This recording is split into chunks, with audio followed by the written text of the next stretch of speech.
Voz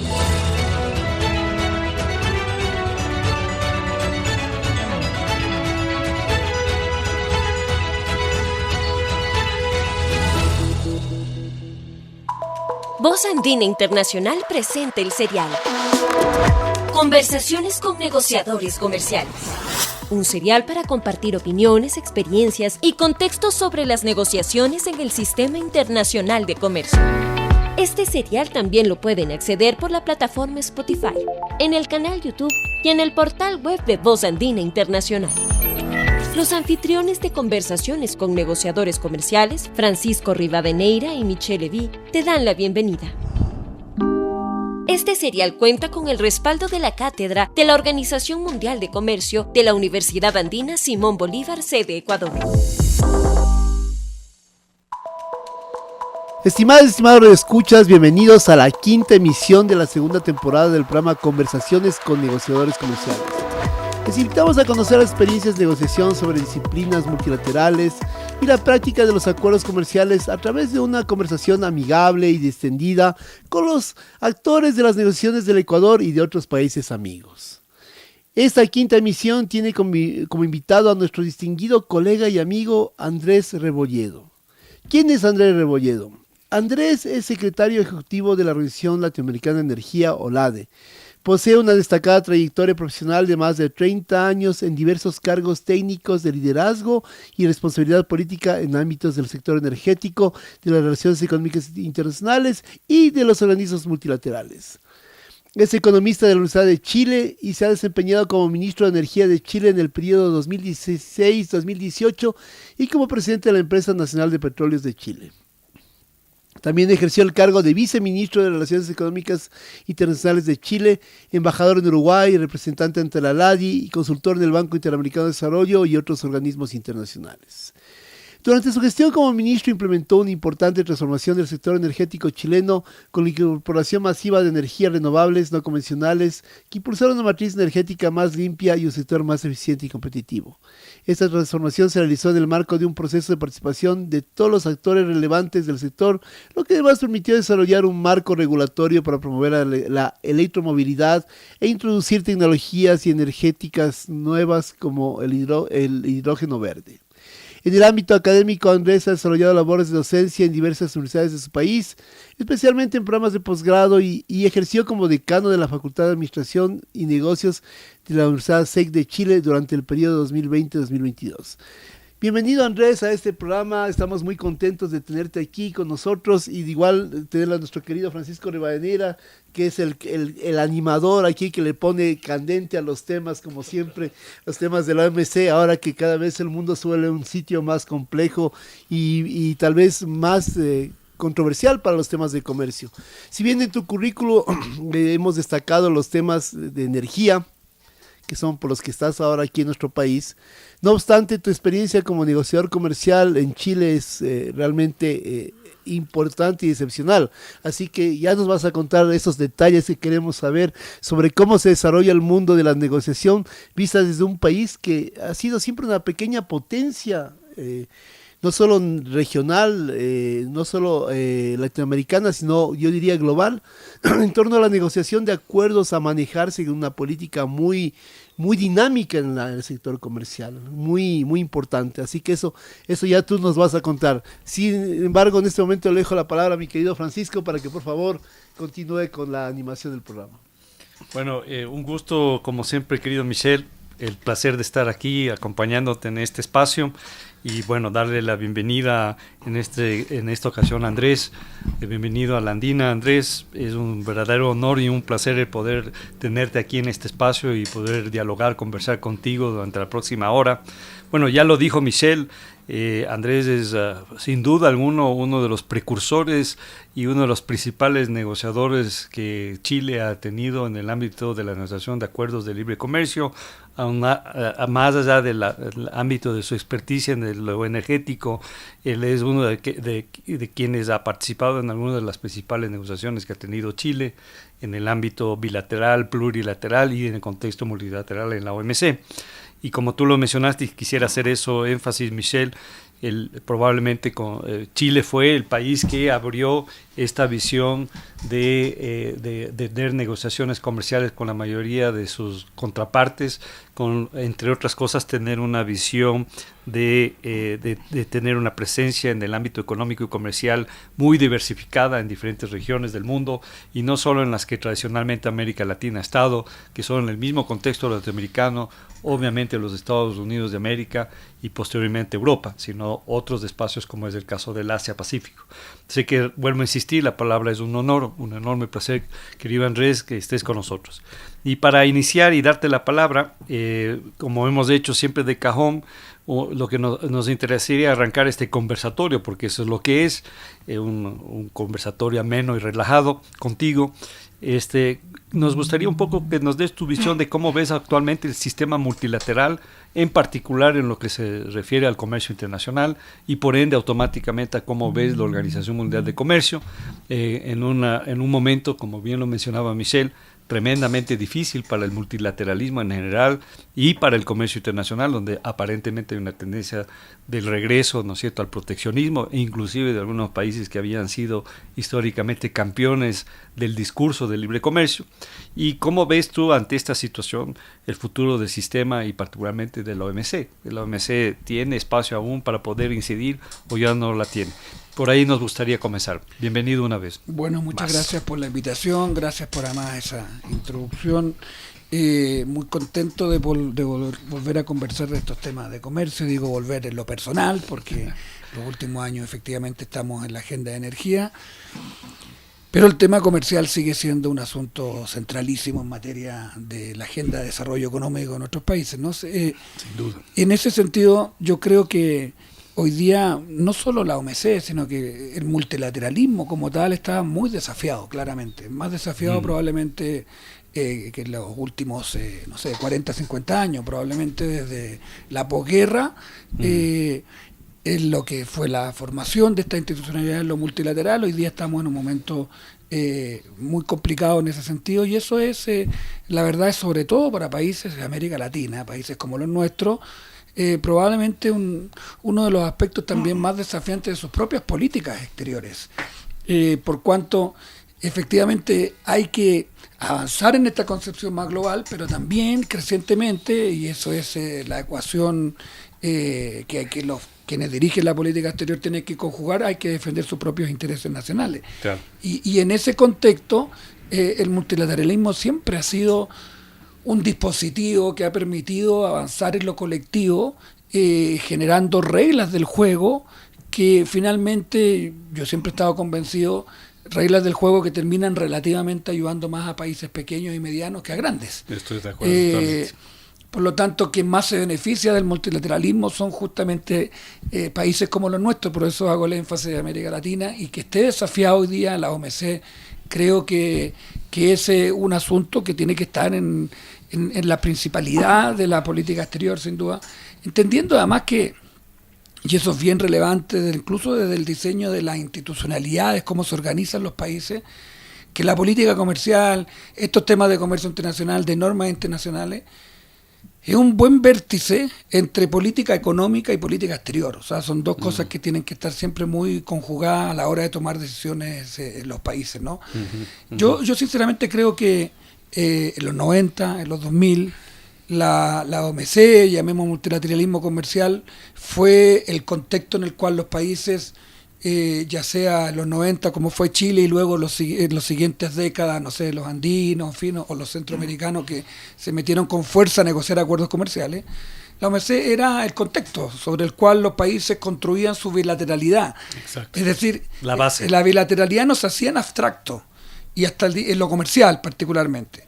La bilateralidad en materia de acuerdos comerciales siempre se hizo a partir de el tejido de normas multilaterales dados por la OMC. Así es. De hecho, en las negociaciones muchas veces, los capítulos, en cualquiera de las materias, típicamente, no sé, de propiedad intelectual, la consideración de los negociadores, ¿esto es OMC Plus o no es OMC Plus? ¿Esto es consolidar lo que existe o estamos yendo más allá de la OMC? Y lo interesante que en el transcurrir de esa digamos, época de intensas negociaciones, sucedió que cosas que se ejercieron en la bilateralidad, en algunos momentos se recogieron en la multilateral. Es decir, también es una cosa a la inversa que fue interesante. En suma, respecto a tu pregunta, yo creo que nuestros países tienen que persistir en ser unos guardianes de los acuerdos multilaterales, no solo en el comercio, sino que en general en las reglas del juego, los asuntos globales, me parece a mí.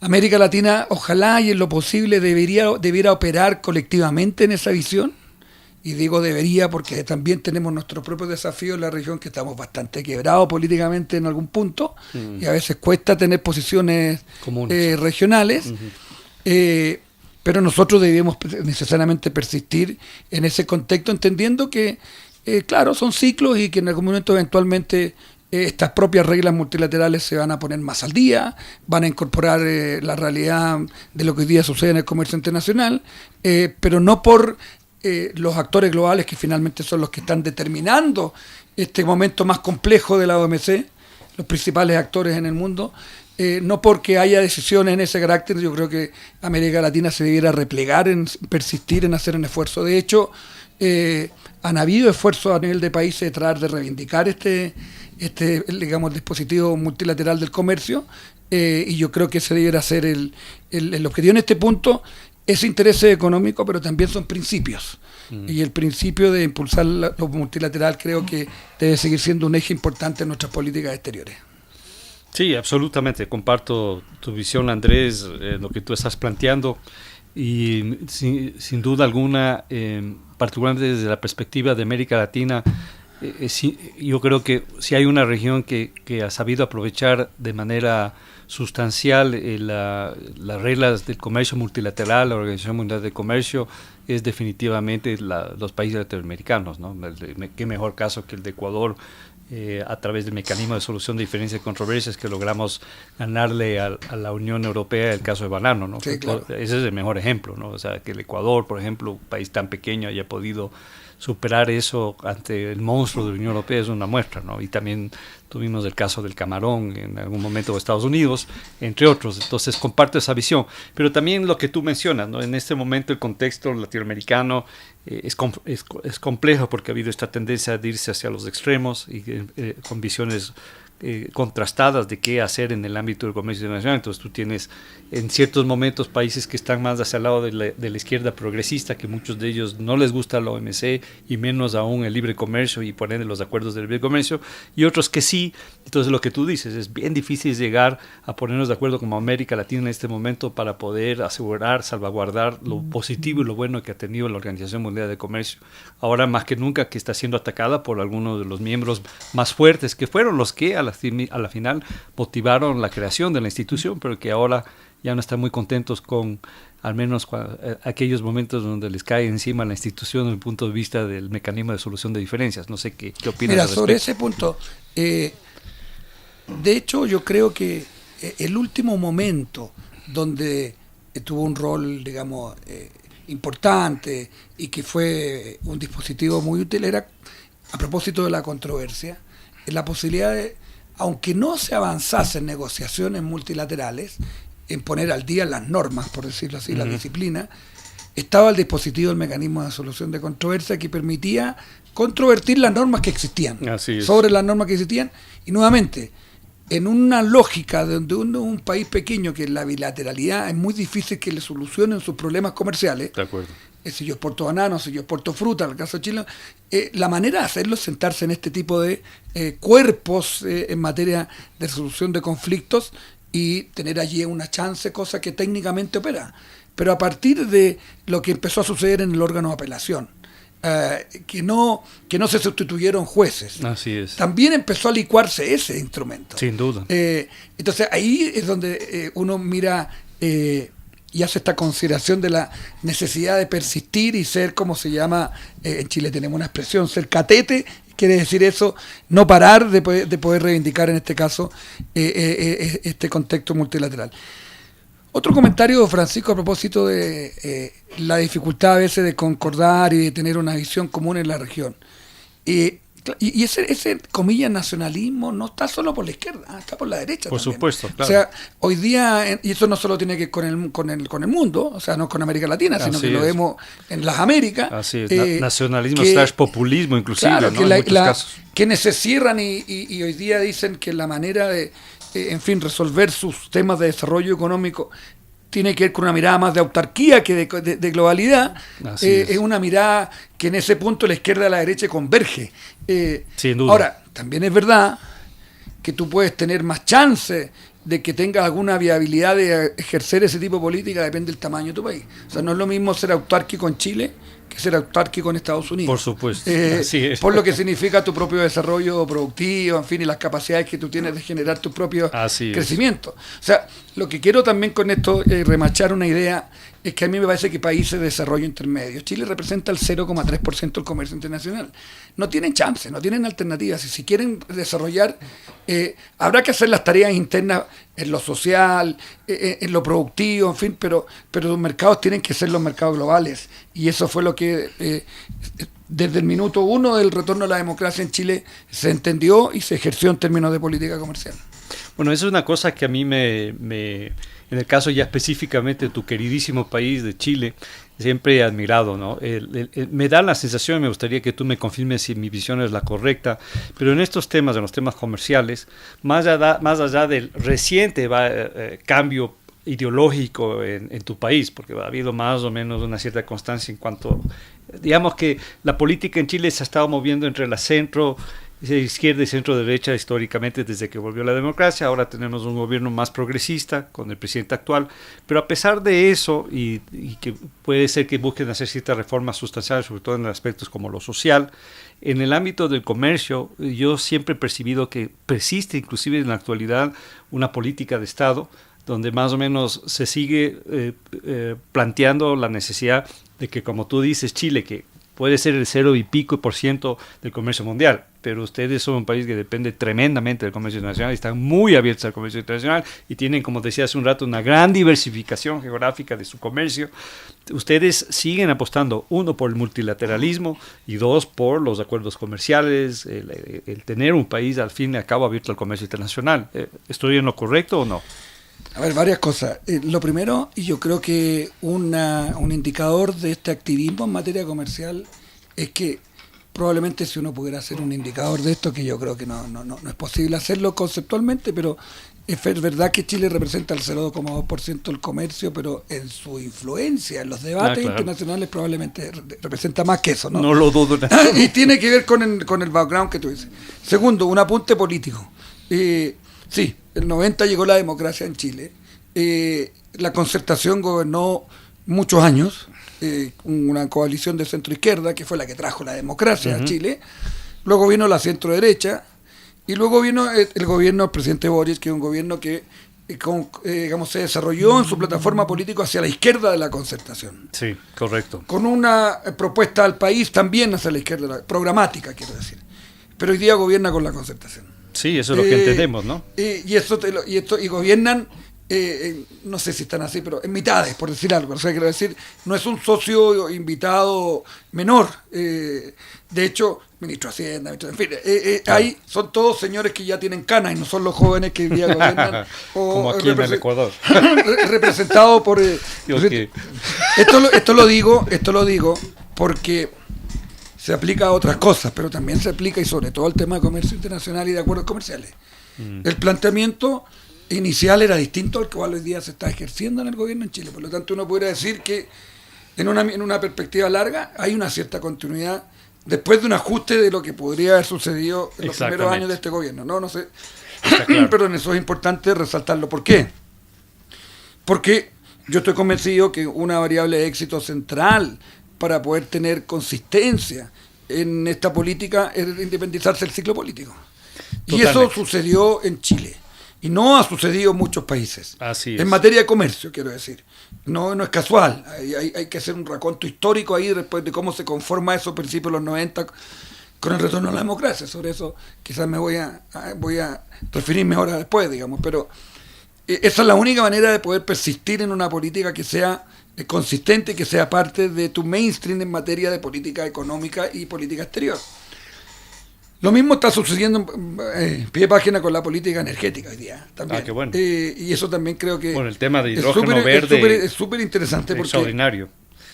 en muchos otros temas, no sé, educacionales, previsionales, en fin, nos peleamos mucho. Pero aquí no hay discusión. Salvo márgenes, ¿no? Pero el emblema de esto fue la negociación del TPP.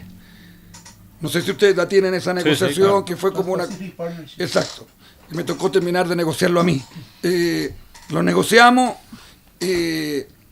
luego vino el gobierno del presidente Piñera, costó mucho y ellos no lo lograron terminar de aprobar en el Congreso, y llegó este gobierno. Y este gobierno no lo quería. Uh-huh. Y sus dirigentes fueron críticos al acuerdo y finalmente propiciaron su aprobación en el Congreso. Resumí una historia de muchos años, pero sí sucedió. Claro. Y hay negociaciones además nuevas que ha impulsado este gobierno. Este gobierno lo que está haciendo en materia comercial es algo similar a lo que venimos haciendo hace más de 30 años. Exactamente. Por lo tanto, creo que hay que reivindicar también esa visión en ese sentido en Chile. Totalmente de acuerdo. Y bueno, antes de darle la palabra a mi querido Michel, simplemente de destacar este tema, ¿no? Que yo creo que es fundamental, la necesidad, y lo he estado diciendo de manera pública a través de varios medios últimamente, e insistiendo en la necesidad de tener políticas de Estado, de planificación a largo plazo, sobre todo en este tipo de temas que al fin y al cabo dependen de la actividad del sector empresarial. Entonces hay que ir al ritmo de las necesidades que tiene el sector empresarial, sea el tema de comercio en ambas vías, el tema de inversión extranjera, entre otros. Y como tú dices, tal vez Chile, yo diría con Perú, que también ha tenido este ciclo más complejo, obviamente, de izquierda a derecha, izquierda progresista en los últimos años, han logrado mantener ciertas políticas de Estado, por ejemplo, en el ámbito que estamos discutiendo aquí, que es el comercio internacional, pero también en el tema del manejo macroeconómico del país, etcétera. Que no necesariamente ha sido el caso en otros países donde se ha dado este ciclo, como por ejemplo el caso de Venezuela, ¿no? Entonces, pero yo creo que esto sí es trascendental y positivo, ¿no? El seguir estando en esos espacios y trabajando en espacios del bienestar del país, obviamente tratando de reducir al máximo las posibles sensibilidades que pueden darse cuando se da un acuerdo, y eso lo vamos a hablar ya con Michel, y seguir trabajando sobre todo en esta primera parte de la discusión, tener presencia y seguir incidiendo en la OMC y seguir peleando para que eso no desaparezca, que no se debilite, ¿no? Esa es un poco mi visión. Querido Michel, te paso la batuta. Gracias. Salga corriendo. Francisco. Ahí ya me pongo al toque. Al tiro nomás, como dicen. Al tiro, exacto. Colegas, amigos chilenos, muy queridos, muy apreciados siempre. Y hay un tema, ¿no? Lo que planteaba Francisco, y estaba pensando un poco en lo que tú decías, Andrés, en torno a la institucionalidad y a la coherencia que se ha manejado a pesar de los diferentes cambios estructurales de gobierno en Chile. Estaba pensando en la región, yo le llamo la región andina del Pacífico, pensando en lo que tú decías también, Francisco, en torno al Perú, ¿no? El Perú también ha logrado consolidar una estructura interesante, importante dentro de esa línea, ¿no? Tal vez un poco de una forma diferente que Chile, pero lo ha logrado hacer. Y Colombia también, es decir, en el Pacífico, la estructura andina del Pacífico, yo diría, con excepción del Ecuador, la institucionalidad de la estructura, la política de comercio ha sido mucho más dinámica y fuerte de la que nosotros a veces queremos ver, ¿no? Porque siempre hemos querido mirar un poco la dinámica en función de una estructura como un todo, ¿no? Pero si sumamos las lógicas institucionales de cada país, salvando el Ecuador, y ya te voy a decir por qué, ¿no? Colombia, Perú y Chile han tenido una dinámica muy importante en torno a la internacionalización de sus capacidades de producción, ¿no? Es decir, han tenido una coherencia. El Ecuador se suma más tarde a esta estructura. Se suma, bueno, no tanto, porque verás, es decir, yo no te voy a echar flores, ni mucho menos, no me interesa tampoco. Pero yo creo que... nomás, no te pero yo creo que a partir de la segunda década del siglo XXI, nosotros ya comenzamos a interiorizar esa dinámica, ¿no? Ya, claro, es decir, estamos atrasados 13, 14 años, pero al final de cuentas se logra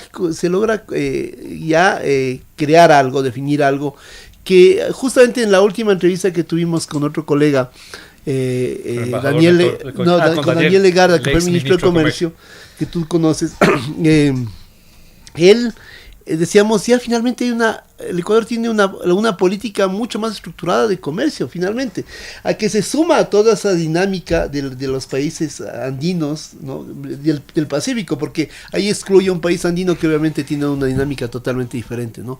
Y no lo hago por malos, ¿no? Porque no corresponde a nuestra visión. Es la realidad, simplemente. Esta es la realidad. Si vamos a aplicar el realismo en las relaciones internacionales, relaciones económicas, es la realidad. En todo caso, mi punto va a esto. ¿Cómo Chile, bueno, tú ya nos contaste cómo Chile logra definir esta dinámica, pero cómo Chile, un país, por decirlo así, pequeño, ¿no? se lanza o decide lanzarse a estos acuerdos macro, primero con la Unión Europea, el acuerdo de asociación que tiene un acuerdo de comercio incluido, que es de 2002, ¿no? el de Chile. Mega acuerdos, y se lanzaron solos. Y ahorita lo están actualizando. Claro, están actualizando. ¿Cómo se lanzan a toda esta serie de... Bueno, yo hablo de uno que conozco, que se acuerda con la Unión Europea.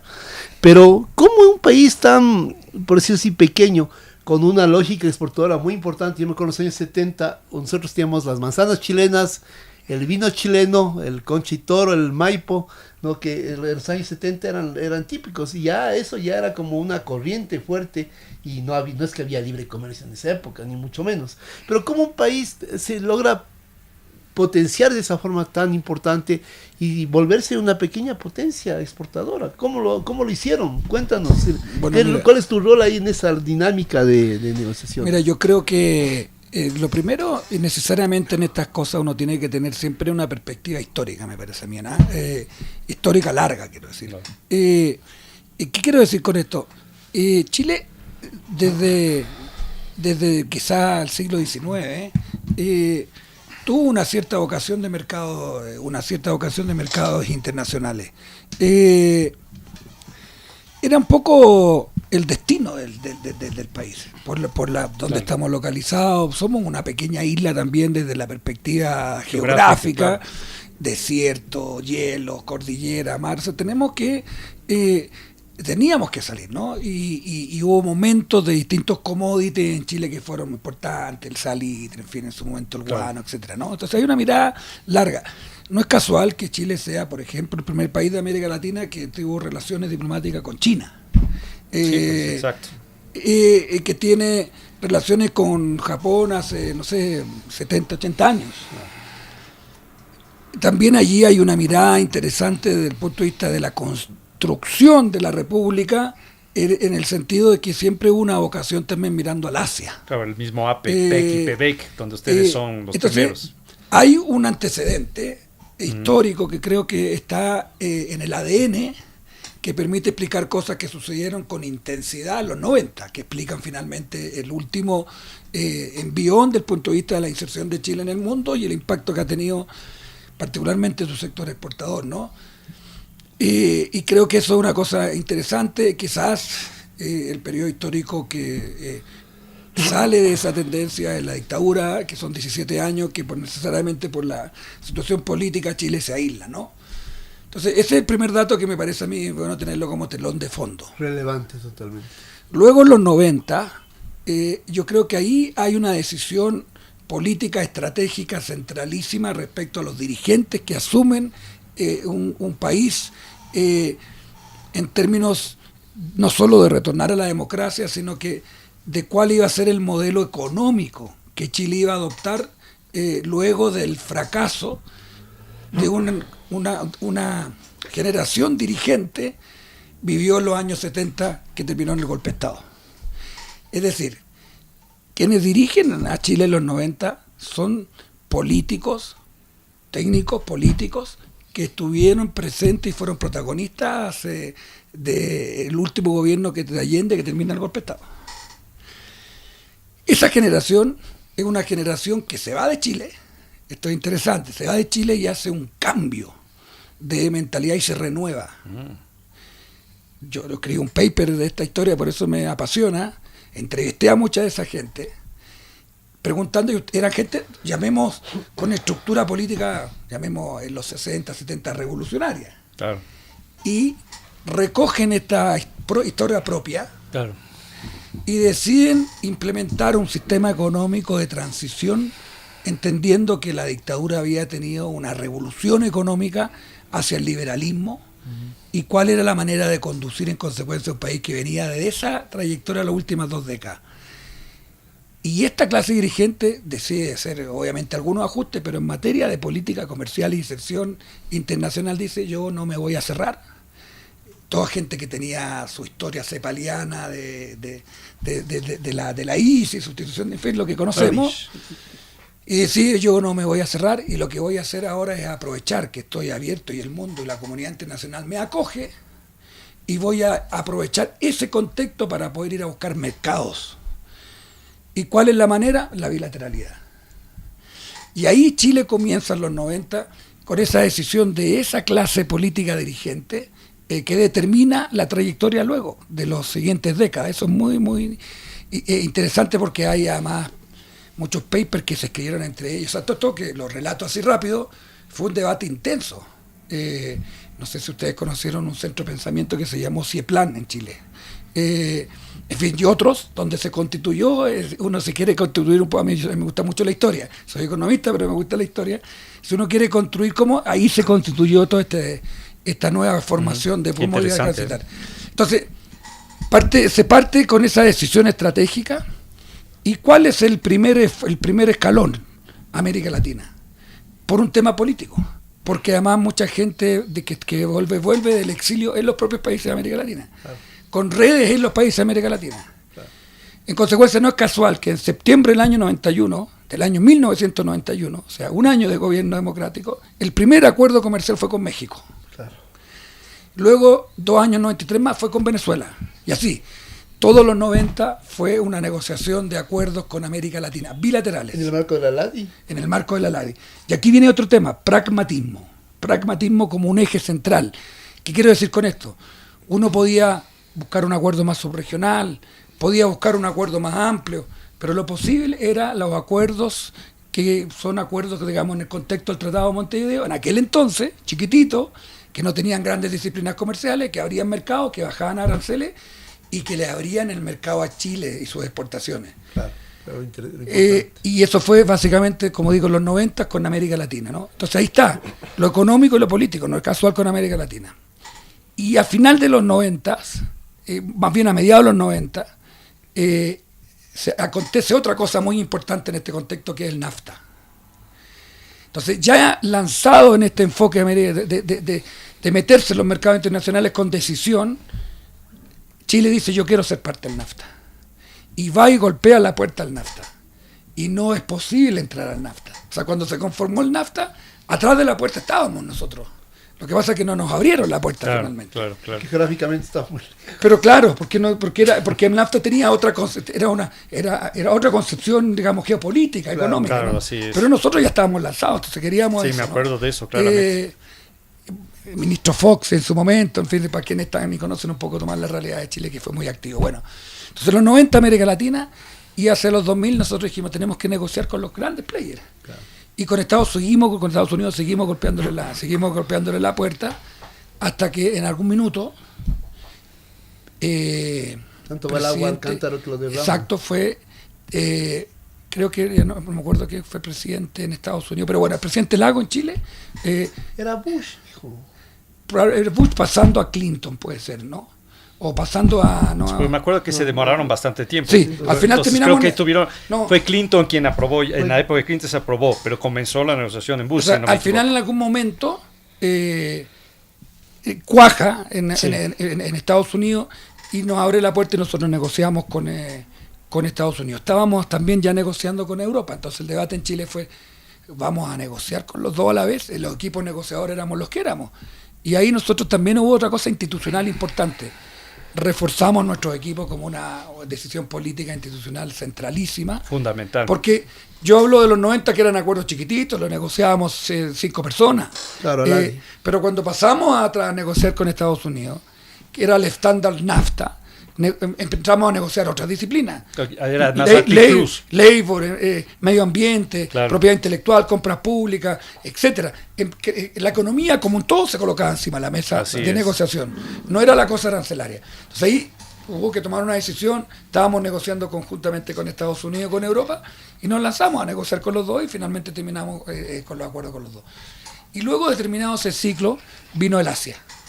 O sea, así fue como se construyó un poquito esta historia, ¿no? América Latina, Estados Unidos, Europa y luego el Asia, que yo diría que fue a mediados primera década del siglo XXI. Claro. ¿Okay? Y ahí nosotros el primer acuerdo que negociamos fue con Corea, que fue el primer acuerdo que Corea negoció, a su vez ellos, un acuerdo que costó mucho porque los coreanos son muy difíciles en la agricultura, y ahí eso es interesante, porque ahí nosotros ya teníamos un entrenamiento, teníamos músculo negociador, experiencia. Y además la economía estaba abierta, porque además lo otro que sucedió entre medio, en paralelo a esto, que en los 90 nosotros tuvimos un arancel 15% promedio, lo bajamos a 11, después a 6. Claro, de manera unilateral, dices tú, general. claro. Uh-huh. Entonces, también ya teníamos una economía abierta, entonces siempre cuando uno le pregunta, ¿cómo negociaste con China tan rápido? Negociamos en 10 meses con China. Porque nosotros ya teníamos una economía abierta. El arancel efectivo en Chile hoy día debe ser 0,3, 0,4%. En la práctica, si uno toma todos los acuerdos comerciales, por lo tanto, desde la perspectiva de el impacto que podía tener esa competencia internacional, lo fuimos internalizando durante muchos años, y por lo tanto el acuerdo adicional, marginal, era básicamente, más que generar más competencia en el mercado doméstico, era obtener un nuevo mercado. Claro. Y por eso también siempre fue más fácil. Ahora, me entusiasmo con esta historia, pero solo termino con una idea. A propósito de tu pregunta, que hacías el mapa ahí de los países andinos, porque entre tanto negociamos con Estados Unidos, después viene Perú, vienen los andinos, en fin, que negocian y se meten con todo también en esta política de negociaciones, pero ahí había un actor que movilizaba todo, que era Estados Unidos. Claro. O sea, Estados Unidos era un actor que fue centralísimo en poner este paradigma en América Latina. El ALCA.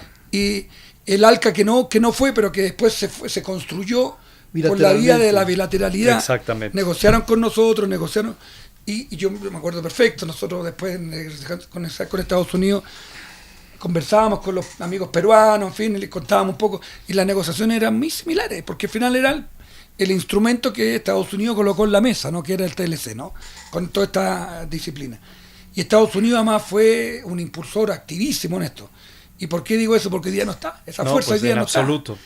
Es por eso que, a propósito de la primera de conversación, del multilateralismo, pero además llamemos del regionalismo, no tenemos ese motor que nos impulsa hoy día, que era Estados Unidos. Estados Unidos hoy día, más ahora con la nueva administración, tiene otro enfoque, y el que ha jugado un rol interesante en eso y que viene a utilizar el espacio es China. Claro. O sea, hoy día el campeón de Free Trade es China. Y eso quiere decir una acción muy también decidida en América Latina, con lo que significa eso también desde el punto de vista del impacto la política en otros países. En los países es distinto cómo se procesa la parte, digamos, la influencia de Estados Unidos versus la influencia china. O sea, hay otras consideraciones, pero claramente China entró hoy día con todo a ocupar un espacio que el motor ya no es Estados Unidos. Claro, por eso el Ecuador decidió, como sabes, negociar el acuerdo con ellos también. Sí, claro. Claro, sí. Total. Yo solo tengo 2 puntos más antes de darle la palabra a Francisco para continuar.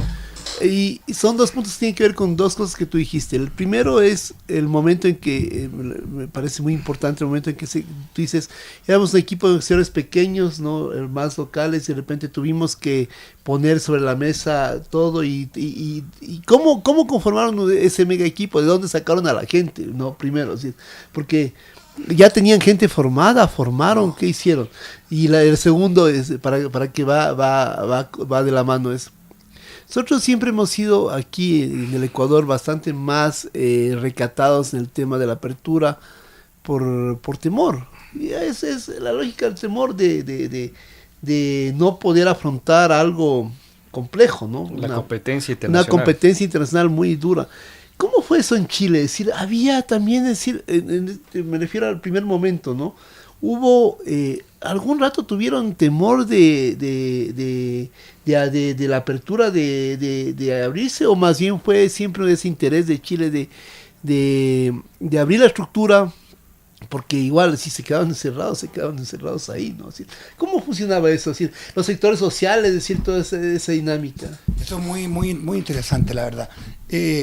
Déjame primero referirme a tu primera pregunta, porque me parece también que es un paradigma que da cuenta, entre otras cosas, de este pragmatismo, ¿no? Negociamos estos acuerdos chicos de América Latina y tuvimos que pasar a negociar estos grandotes, gigantes, con todo. Hubo que salir a buscar profesionales. Siempre hay liderazgo y personas que ejercen ese liderazgo, y lo hubo en Chile, me refiero que conducían las negociaciones en distintas áreas.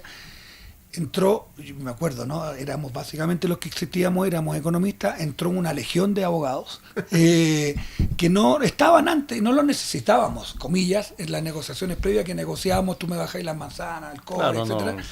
Ahora hubo que generar especialistas en tema, entró gente que tenía y que se formó y se especializó, muchos abogados, mucha gente joven.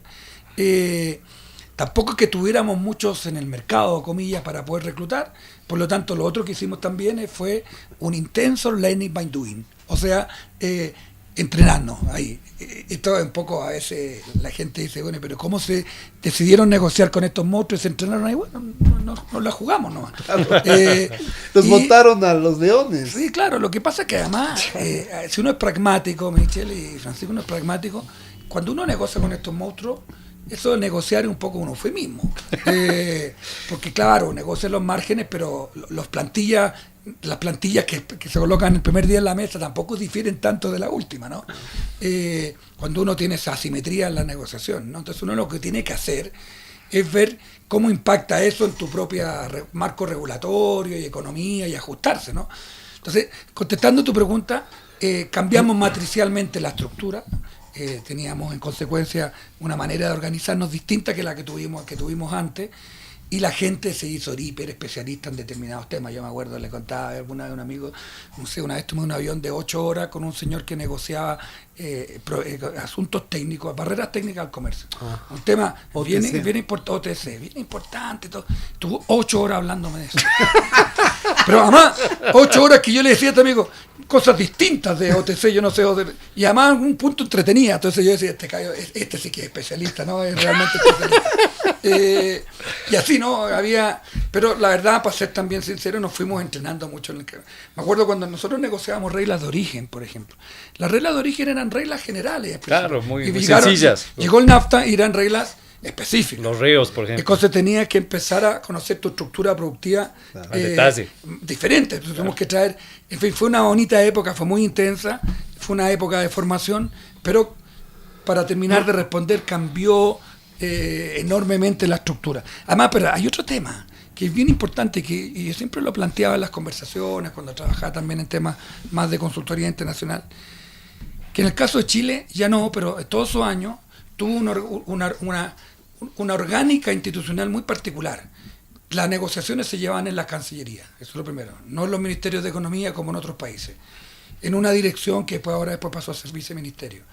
Pero lo más interesante es que quien dirigía esa dirección tenía, comillas, doble militancia, es decir, quien nominaba a esa persona tenía el único cargo en el gobierno que tenía 2 firmas necesariamente para poder ejercer esa, ministro de Relaciones Exteriores y ministro de Hacienda. O sea, le respondía de alguna manera políticamente a ambos, que es lo que tiene sentido. Y además con un marco de una comisión interministerial que podía llevar los temas en una visión comprensiva cuando tú tenías tantos temas sobre la mesa. Entonces creo que eso también es interesante, ¿no? Ahora, respecto a este tema del efecto de la apertura, ¿no? Un par de consideraciones en ese punto. Primero, 90 llegamos con una economía que ya se había abierto. O sea, como te digo, la reforma y la revolución liberal económica de la época de la dictadura fue muy profunda. Y entre otras cosas, no solo fue privatización, desregulación, sino que fue apertura al comercio. Y además aquí hay un elemento que es bien técnico, pero creo que desde el punto de vista de la economía política es centralísimo, una decisión que se tomó a mediados de los 70, que es cambiar la estructura arancelaria de arancel escalonado, arancel diferenciado, arancel único. Es decir, cuando el 90 yo decía tenía Chile un 15% de arancel, no que tenía en promedio muchos valores un 15 era para todos, es un arancel flat. sea, y después cuando se baja a 11 es para todo. Cuando se baja a 6 para todo. Entre medio se negocia y el arancel empieza a ser en términos reales más bajo, como decía, producto de los acuerdos. Pero cuando tú tienes un arancel flat que es igual para toda la economía, tú tienes una economía política mucho más sencilla, Claro. porque no tienes protecciones efectivas positivas ni negativas. Sectores, ¿no? Claro, porque claro. la estructura arancelaria de los países suele ser la materia prima que no tengo, arancel cero o más bajo. Y voy protegiendo en función de mi industria propia nacional. caracterización industrial. Claro, es el caso de Ecuador. Entonces, cuando tú tienes un arancel, tú tienes la misma protección efectiva para todo el mundo. Entonces, tú no tienes, comillas, clientes que quieren su propio arancel. Porque cuando Sí. tú tienes aranceles diferenciados, gran parte del trabajo de los que conducen eso, en los gobiernos, es ajustar frente a muchas peticiones de los sectores productivos que se quieren ubicar en alguna parte del escalonamiento arancelario que les convenga, desde el punto de vista de sus insumos y sus productos finales. ¿No? Claro, si quieren ser más ofensivos o defensivos. Entonces, en el caso de un arancel flat, cambia esa lógica. Y eso ayudó mucho también a la negociación. Interesante, ¿eh? Ayudó Muy mucho interesante. e hizo más cómoda la negociación interna, porque cuando uno negocia de acuerdo, son varias negociaciones. Es con el socio, es con los otros ministerios, sobre todo al principio con el Ministerio de Agricultura. Sí. En Chile al final eso cambió, pero hay países que la negociación fundamental interna es con los Ministerios de Agricultura Y aquí en Ecuador es muy y importante. con el sector privado. En consecuencia, lo que te quiero transmitir con esto, era más confortable la negociación donde esos 25, 30 años de Chile porque tenía una protección mucho más baja que el resto. Entonces, el ajuste en términos de estructura productiva ya se había producido. Claro, Se claro, produjo en los 70, en los 80, y nosotros terminamos de ejecutarlo en los 90 con los acuerdos, ¿no? Entonces, cuando negociamos nuevamente con China, me acuerdo que colocamos listas. Primero, otro tema interesante. El 96, del 91 al 96, nosotros negociábamos con listas de excepciones, es decir, productos que quedaban fuera del acuerdo. Claro. El 96 con Mercosur nosotros dijimos todo adentro. ¿Y cómo todo adentro? Bueno, los que son sensibles tienen listas que graban en 15, 18 años, pero todo adentro. A mí me una anécdota. Yo era el que llevaba el computador en esa época, todavía no tenía cargo de liderazgo. Entonces me acuerdo que conversábamos y decíamos, ¿qué te importa 18 años? Si en 18 años ninguno de nosotros va a estar aquí en esto.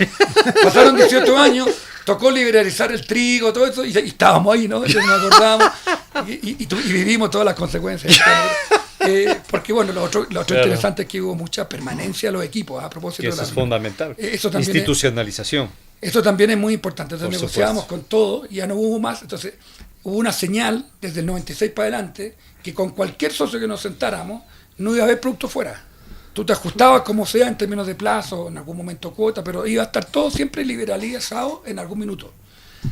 Por eso que cuando negociamos con China, me acuerdo que colocábamos un par de cosas de línea blanca, me acuerdo, etcétera, pero también para liberalizarlo, no para dejarlo fuera permanentemente, pero porque habíamos hecho toda esta trayectoria de apertura y podíamos negociar Claro, podían confortablemente. permitirse en eso. Y eso es relevante, porque cuando uno mira a otros países y ve que son tan difíciles las negociaciones, uno puede entenderlo, porque son aranceles, son sectores que están bajo protección por mucho tiempo. Entonces hay necesariamente una particularidad que hay que resaltar en el caso de Chile. Claro, claro. Buenazo. Francisco, Bueno, queda poco tiempo, creo.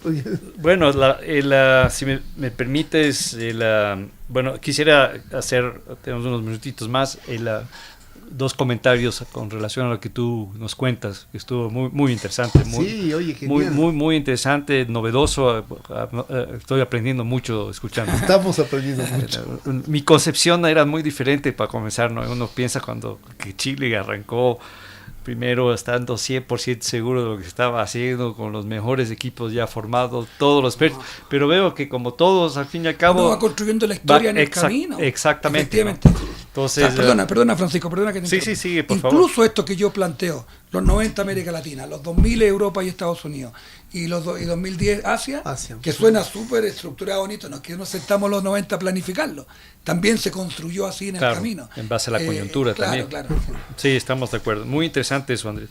De ahí, otra cosa que quería recalcar es este tema de, bueno, obviamente ustedes, yo creo que en el contexto de la región han sido de quienes han tenido procesos de negociación muy agresivos, ¿no? Lo que tú mencionas, o sea, en un momento determinado, primero vamos a negociar todas las disciplinas, inclusive las que no están dentro del ámbito propiamente de la OMC, como lo que tú mencionabas, los temas ambientales, laborales, o el tema de la propiedad intelectual, que al menos en Estados Unidos querían ir más allá de los compromisos adquiridos en el APIC.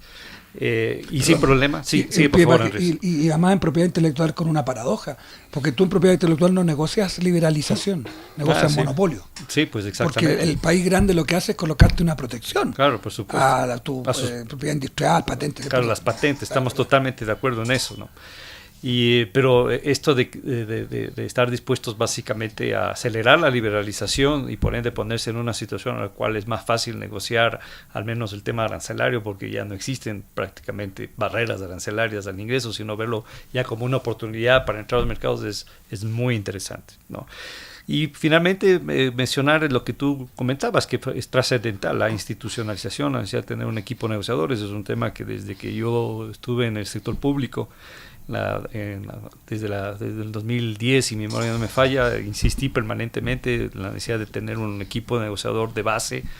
Y el otro tema fundamental que tiene, más allá del equipo que podemos discutir dónde debe estar, ¿no? Situado, si en la Cancillería, en el Ministerio de Comercio, etcétera, es fundamental este trabajo colegial, ¿no? O sea, tú tienes que tener dentro del equipo a gente de las diferentes entidades del gobierno que puedan participar en las temáticas específicas a las cuales están relacionados a su ámbito de trabajo, agricultura, propiedad intelectual. Tienes que tener técnicos que puedan conversar 8 horas del mismo tema. Yo te sé en un vuelo.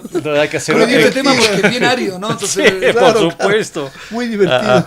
Sí, muy agradable definitivamente las normas técnicas. Entonces, ese es un tema interesante, ¿no? Y bueno, a mí siempre me ha gustado mucho y lo he promovido aquí en el país, la estructura institucional muy particular que tienen ustedes en este ámbito, ¿no? En el sentido de que, más allá de que en su momento fue su secretaría o ahora viceministerio, los temas de negociación están dentro de la Cancillería, pero tienen un cierto nivel de autonomía, ¿no?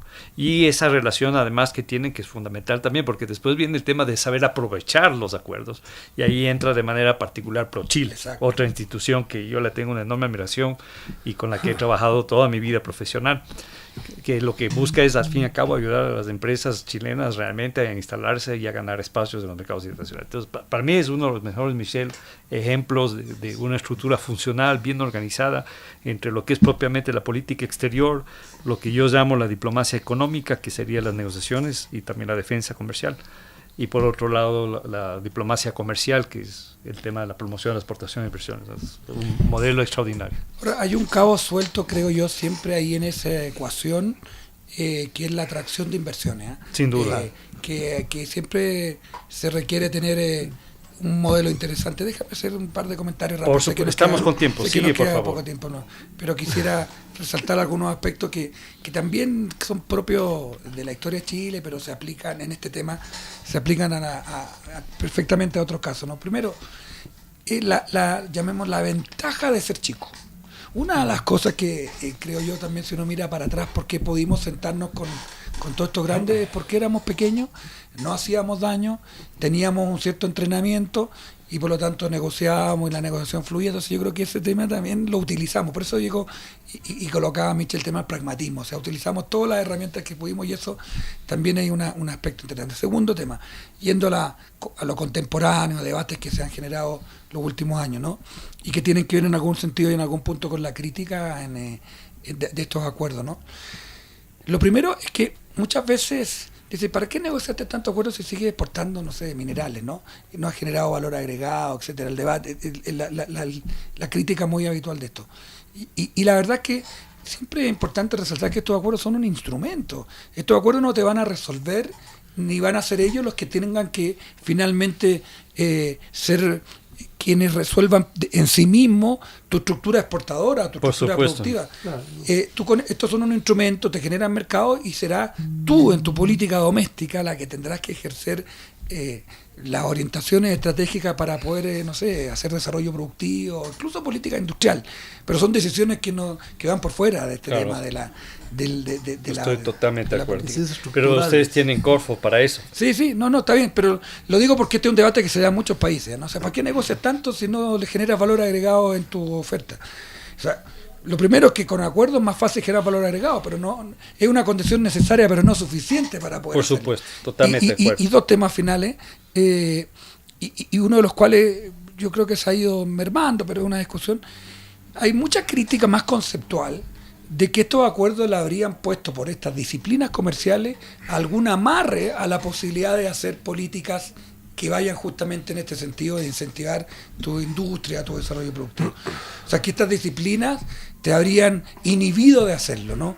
La principal crítica frente al TPP era esa, ¿no? Que con esto era como el fin de la historia, que tú no ibas a poder hacer nada, que el socio grande te iba a determinar, ¿no? Un poco ideológica también el planteamiento. La experiencia de Chile es que negociamos estos acuerdos y nunca en Chile se dejó de hacer algo que tú requerías, nunca cambiar impuestos, hacer políticas regulatorias en distintos sectores sociales, por el hecho de que teníamos alguna restricción de los TLC. O sea, nunca los TLC me impidieron tomar mis decisiones propias en materia de políticas domésticas. Eso es bien importante. Tanto así, por otra parte, que la discusión complementaria a esto es que con esto quedábamos, comillas, también intervenidos con las transnacionales, porque me iban a demandar por distintas acciones que podía tomar. Chile ha tenido un par de casos y lo ha ganado, pero tampoco nos hemos inundado por el que existen los mecanismos de controversia. Entonces, hay una evidencia empírica ahí también, que no es el caso respecto a esa crítica, porque hay data para esos efectos. Y un último tema, ahora sí, se me quedó dando vueltas de Michel y no quiero dejarlo pasar porque creo que es muy importante. En este consenso político, partidario por decirlo así, también hubo un consenso social. El acuerdo con Estados Unidos, Chile, Estados Unidos, uno de los principales actores que impulsaron ese gesto fueron los dirigentes y las confederaciones sindicales en Chile. Ellos llegaron a un acuerdo y una conversación con sus pares en Estados Unidos, se dieron cuenta que había intereses que podía ejercer proteccionismo y en consecuencia podía de alguna manera colocar barreras a sectores exportadores, cosa que le iba a afectar al empleo en Chile, y fueron uno de los principales apoyos de la negociación en Chile.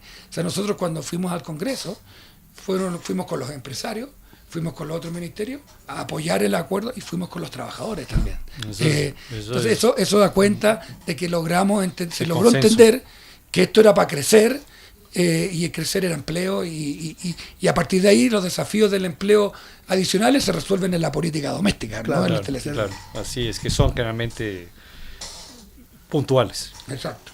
Yo un punto, muchas gracias Andrés, impresionante, como dice Francisco, estamos aprendiendo muchísimo, yo también muchísimo. Yo tengo una anécdota en relación a lo que decía Francisco en torno a la institucionalidad chilena. Cuando estuve en Lovaina, uno de mis trabajos de estudiante era por una relación, algo muy particular, era ir a limpiar los vidrios de la misión de Chile ante la Unión Europea. ¿Ibas a mirar a alguien a la misión? No, porque iba... Yo creo que solo limpiaba una oficina. Iba en domingo, íbamos un equipo de gente ahí, de jóvenes que justo era un trabajito que nos conseguimos para ahí. Para sostenerse económicamente. Claro, sí, por una relación que ya les contaré ahí. Pero lo interesante de eso es que a mí conociendo, era una casa muy linda ahí cerca de Montgomery, de una zona ahí frente al Colegio San Michel, una casa antigua muy bien puesta, muy grande. Primero me llamó la atención lo grande que era la misión físicamente, ¿no? Era la embajada era la misión, porque la embajada estaba en otro lugar. Tenían diferencial la embajada ante Bélgica y Luxemburgo, por un lado, y esta era solo la misión ante la Unión Europea. La delegación ante la Unión Europea. Muy grande, ¿no? Lo que más me llamó la atención en la estructura era ver las oficinas, tenían en esa época, en 1998, tenían especialistas sectoriales ya, que iban a tratar con sus pares en la Unión Europea. Tenía una lógica de una misión de un país bastante grande, es decir, porque solo los países grandes tenían especialistas sectoriales que estaban en la comisión, en el consejo, en el parlamento, mirando los intereses de su país, ¿no? Es decir, ahí tenían especialistas en agricultura, en propiedad intelectual, en los temas que eran más no de comercio, sino más bien complementarios. Seguramente habrá habido alguno de OTC también por ahí. Lo que pasa, Michel, un chilenismo, nosotros de esa época que tú hablas, estábamos tratando de pololear a la Unión Europea para tener el acuerdo. Claro, entonces conquistar. Esos técnicos conquistar para pololear, conquistar. esos técnicos tenían un poco también el objetivo de ser la contraparte para que cuajara esa negociación. Por supuesto. Claro, pero imagínate, ya en esa época tenían una estructura ya muy, muy definida a nivel institucional y muy, muy clara como un país grande. Entonces eso me parece remarcable, ¿no? Y yo solo limpiaba los vidrios. Estos representantes eran funcionarios y profesionales de esta dirección económica. Claro, eran de la Direcom. Exactamente. Porque tiene de alguna manera el área económica una particularidad de independencia frente a la diplomacia tradicional, en que hay funcionarios que hacen diplomacia económica y comercial afuera. Claro. En este tipo en Washington, en fin, pero también todo el circuito de las más de, no sé, creo que son 35, 40 oficinas de ProChile, ¿no? Que son los que tú decías que son los que ejercen la utilización de los acuerdos. Así es, estamos de acuerdo. Bueno, como todo lo bueno se acaba, vamos a terminar este programa y ya nos queda más que quedarnos con estas palabras que tú nos planteas en torno a estas conclusiones que tú hiciste antes de que yo comentara esa historia sobre mi experiencia de la misión ante la Unión Europea de Chile. Pero muchas gracias, Andrés, hemos aprendido muchísimo, realmente ha sido muy enriquecedor esta visión tanto histórica, económica, política, social, comercial que hemos topado en un corto periodo de tiempo. Así que, Francisco, ¿algo más que decir? No, nada más, simplemente insistir, reiterar lo agradable e interesante que estuvo este conversatorio, esta conversa contigo, querido Andrés, y esperamos que esta sea la primera de muchas otras oportunidades que tengamos para poder dialogar contigo. Entre eso también en algún momento la parte energética. Gracias por haber venido. Muchas gracias por la invitación, estamos siempre disponibles para el diálogo, siempre fecundo. Muchas gracias. Bueno, para el cierre, estimadas y estimables escuchas, esto ha sido todo por hoy en esta emisión de Conversaciones con Negociadores Comerciales. Agradecemos especialmente a Andrés Rebolledo, nuestro invitado del día de hoy, y les invitamos a seguir el programa la próxima semana por Radio Bozanía Internacional, la radio universitaria. Síganos en nuestras redes sociales de la Cátedra OMC Ecuador en Facebook, Instagram y LinkedIn como @Cátedra OMC Ecuador y @KEI Ecuador. Gracias y hasta la próxima.